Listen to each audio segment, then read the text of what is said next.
Montage pyrénéen de l'hameçon. Pour pêcher la truite aux appâts vivants, je pense que c'est le meilleur nœud que l'on puisse avoir. Un morceau du bas de ligne que l'on a coupé est positionné le long de la tige, l'hameçon tenu entre le pouce et l'index. On laisse passer une certaine longueur de 3-4 cm et on fait passer cette extrémité dans la main qui est condamnée jusqu'à la fin de l'attachage. La deuxième extrémité vient en parallèle de la première, plus courte. Voici, pour avoir un repère. Je fais bien passer le long de la tige avec le premier. Ne devant pas prendre celui qui est dans la main, j'utilise celui qui est à l'extérieur, le plus court. C'est avec celui-là que je vais faire mes boucles autour en remontant vers la palette. Faites bien attention lorsque vous tournez.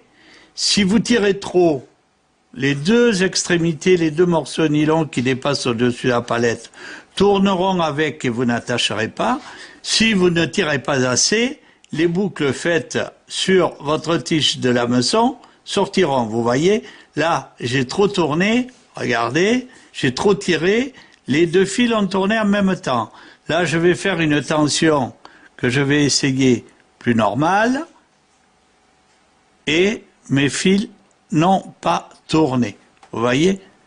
Là. Maintenant, je tire bien, je le serre et je peux remonter tout doucement vers le haut de la palette en faisant mes boucles que je limite généralement à 5 ou à 6, ça suffit amplement.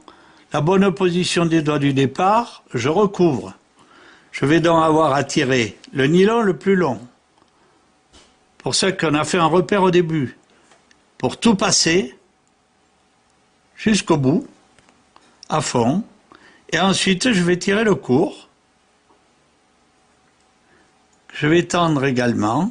Et là, je vais avoir mon attache avec les deux nylons, comme vous voyez, vers le haut. Alors, suivant que je vais enfiler l'appât, la remonter sur la palette, je vais couper mon nylon à peu près ici.